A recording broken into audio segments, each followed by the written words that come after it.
नमस्कार दोस्तों आज आए हैं हम माँ राजराजेश्वरी मंदिर खजूरी गोकुल पर।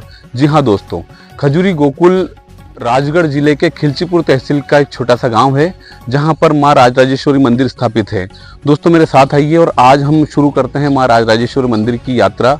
और आज इस यात्रा में माँ राजराजेश्वरी मंदिर पर जो भी चमत्कार होते हैं और माता रानी का आशीर्वाद कैसे आपको प्राप्त होता है वो आपको दिखाया जाएगा। चलिए दोस्तों, मेरे साथ है मेरे दोस्त विराज और मैं आपका दोस्त कमल नागर। चलिए दोस्तों, माता रानी के मंदिर में चलते हैं और माता रानी के बारे में और माता रानी के मंदिर के बारे में जानते हैं कुछ रोचक तथ्य जो आपको माता रानी के दर्शन करने के लिए आकर्षित करेंगे। और माता रानी का आशीर्वाद हम सबको मिलता कैसे है और यहाँ पर कैसे कैसे फल प्राप्त होते हैं और माता रानी के मंदिर में क्या क्या होता है, साल भर में कैसे कैसे आयोजन होते हैं, उनके बारे में हम आज आपसे बात करेंगे। साथियों, ये है माँ राजराजेश्वरी मंदिर खजूरी गोकुल, जहां पर राजेश्वरी माता मूर्ति रूप में विराजमान है। साथियों, वर्ष में 3 बार यहाँ पर विशेष पूजन अर्चना होती है, जो कि मंदिर पर लेख है। विशेष पूजा अर्चना में बैसाख सुदी सप्तमी, माघ सुदी सप्तमी और आषाढ़ सुदी सप्तमी पर माता रानी का विशाल भंडारा मंदिर पर होता है। साथ ही यहाँ पर जगराते का आयोजन होता है। दूर दूर से लोग आते हैं और माता रानी के चरणों में अपना शीश झुकाते हैं। और विशेषकर जिन लोगों को पुत्र प्राप्ति नहीं होती, संतान प्राप्ति नहीं होती, वो यहाँ पर माता रानी के मंदिर पर स्वस्तिक चिन्ह बनाते हैं। और जब उनकी मन्नत पूरी हो जाती है, मुराद पूरी हो जाती है, तो वो आकर के माता रानी के मंदिर पर जगराते का आयोजन करते हैं। साथियों, बात पुरानी है, माता रानी यहाँ पर सती हुई थी। और सती क्यों हुई थी ये आपको थोड़ा सा बता।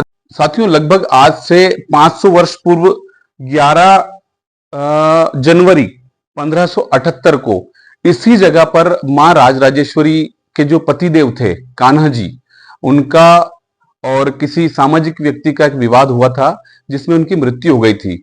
मालूम नहीं था कि राजेश्वरी माता एक सती है, इसलिए वे जब घर से निकली तो घर वालों से श्रृंगार के लिए कुछ अपने साजो श्रृंगार के लिए सामान मांगे तो मना कर दिया गया कि आपके पति का देहांत हो गया है, आप अब सज और संवर नहीं सकते। माता रानी ने बोला कि मैं कभी भी विधवा होने वाली नहीं हूं, इसलिए आवेश में घर से जैसे ही निकलती है तो धूल के फूल बन जाते हैं, धूल की गुलाल बन जाती है और गोबर के जो कंडे होते हैं उनके नारियल बन जाते हैं। तब जाकर कहीं गांव वालों को पता चलता है कि ये तो देवी स्वरूपा है। और जैसे ही वो स्थान पर आती है और अपने पति की चिता में एक साथ अपने आप को समाहित कर लेती है और सती हो जाती है। उसी दिन से कुछ आशीर्वाद गांव को मिले हैं। कुछ एक विशेषकर धाकड़ समाज जो है वो बाहुल्य है खजूरी गोकुल में, तो धाकड़ समाज को माता रानी का आशीर्वाद मिला है कि जब तक खजूरी गोकुल में माता रानी की जोत जलती रहेगी, माता रानी यहाँ पर विराजमान रहेगी, खजूरी गोकुल फूलेगा फलेगा। साथियों, ये जो मंदिर है, ये मंदिर आज से लगभग 2006 के पहले ये मंदिर नहीं हुआ करता था। यहाँ पर विशालकाय बरगद था जिसका लेख भी मिलता है, जिस बरगद के पास में और एक कुआं हुआ करता है। कुएं के पास में माता रानी सती हुई थी। बरगद इतना विशाल था कि धूप, बारिश और ठंड का असर बरगद के नीचे नहीं होता था। बरगद में एक गुफा हुआ करती थी जिसमें माता रानी विराजमान थी, मगर पानी की कमी को लेकर के और ज्यादा पुराना बरगद होने के कारण में जब जीर्ण शीर्ण बरगद हो गया तो गांव वालों ने माता रानी से एक आशीर्वाद लेकर के, माता रानी से परमिशन लेकर के मंदिर बनाने की आज्ञा ली। माता रानी ने आज्ञा दी, तब से यहाँ पर मंदिर का निर्माण हुआ है। मगर माता ने कहा है कि जो स्थान मेरा है मैं वहीं पर बैठूंगी।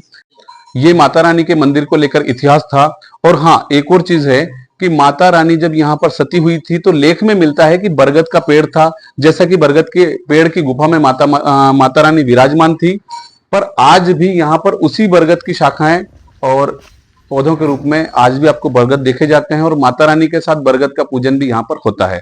तो चलिए दोस्तों, एक और बात है कि जब यहाँ मंदिर बनाया गया तो मंदिर में बरगद के स्वरूप को जैसा कि यहाँ दिखाया गया है, देखिए आप, ये जो बरगद है, बरगद का एक आकृति बनाई गई जिसमें माता रानी विराजमान है। ये जो मूर्ति है, मैया रानी की जो पिंडी रूप में मूर्ति है, ये आदिकालीन है, ये प्राचीन समय से है। और माता रानी का फिर प्राण प्रतिष्ठा जब किया गया तो माता रानी की मूर्ति को स्थापित किया गया। तब से लेकर आज तक वर्ष में 3 बार यहाँ पर विशेष आयोजन, पूजा अर्चन होती है। उसके साथ में कुछ लोगों की मन्नत होती है, जो मन्नत यहाँ पर पूजा अर्चना करने से पूरी होती है। और जो लोग यहाँ पर मन्नत करके जाते हैं, जैसे ही उनकी मन्नत पूरी होती है तो वो आकर के और माँ का पूजन करके और मानता पूरी करते हैं। साथ ही जब छोटे छोटे बच्चे होते हैं तो धाकड़ समाज में, खासकर खजूरी गोकुल में जितने भी बच्चे होते हैं, उनको एक विशेष रूप से जो लोग मानता रखते हैं वो ऑलरेडी मानता हो ही जाती है। और बच्चा जैसे ही बड़ा होता है तो फिर उसके यहाँ पर आकर के वो बरगद के पेड़ के नीचे उसको बिठाया जाता है और माता रानी के भंडारे के साथ में, जगराते के साथ में ही उसका मुंडन किया जाता है। ये विशेष प्रथा इस गांव की है। और चलिए आगे चलते हैं। जैसा कि किसी भी तीर्थ में एक घाट होता है, घाट को लेकर के हम बात करते हैं, वैसे ही यहाँ पर राजेश्वरी मंदिर पर हमेशा से ही ये माता का कुआं जिसको बोला जाता है। समय के साथ कुआं भी कुछ जीर्ण अवस्था में है, फिर भी आप देखिए इस कुएं के पानी से कई रोग संकट दूर होते हैं। लोग यहाँ पर जल चढ़ाते हैं माता को इस कुएं का लेकर के, और कुछ लोग इसमें स्नान करते हैं और बोलते हैं कि शायद उनके रोग ठीक हो जाएं और उनकी मन्नत पूरी हो जाए। इसलिए ये जल अमृत समान माना जाता है और माता को चढ़ाया जाता है। माता के मंदिर के ठीक पीछे ये वो जगह है जहां पर मन्नत को लेकर के स्वस्तिक चिन्ह बनाया जाता है। जैसे ही स्वस्तिक चिन्ह बनाया जाता है तब से लेकर के मन्नत पूरी नहीं होने तक ये स्वस्तिक चिन्ह यहीं पर रहते हैं। जैसे ही मन्नत पूरी होती है तो वापस स्वस्तिक चिन्ह को आकर के और पलट दिया जाता है और माता के चरणों में आकर के, और मनोकामना जैसे ही पूर्ण हुई तो भंडारे का या जगराते का आयोजन यहाँ पर किया जाता है। समय के साथ में गांव वालों ने यहाँ पर विकास कार्यों पर ध्यान दिया और एक समिति है राजेश्वरी सेवा समिति, वो समय समय पर मंदिर की देखरेख करती है, भंडारे का आयोजन करवाती है और दूर दूर से लोग यहाँ पर माथा टेकने के लिए मंदिर में आते हैं। एक धर्मशाला का निर्माण कार्य भी यहाँ पर हुआ है